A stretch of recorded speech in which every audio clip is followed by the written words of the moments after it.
Supreme court corruption case में तंगवाणी town committee जे 3 मुलाजमन की जमानत वारी दरख्वास्त रद्द करे छड़ी। पुलिस टिनी जवाबदारन के अदालती अहाते में गिरफ्तार करे वरतो।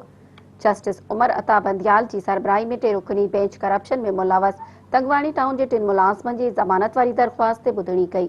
ॿुधणी दौरान एडमिनिस्ट्रेटर सादिक लखारी, क्लार्क सुंदर खान गुजराणी ऐं जूनियर क्लार्क अल्ताफ हुसैन गुजराणी की जमानत वारी दरख्वास्त रद्द कई।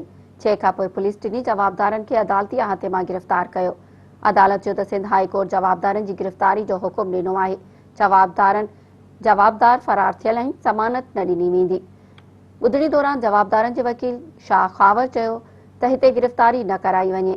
सखर में वञी नेब खे गिरफ्तारी ॾिबी।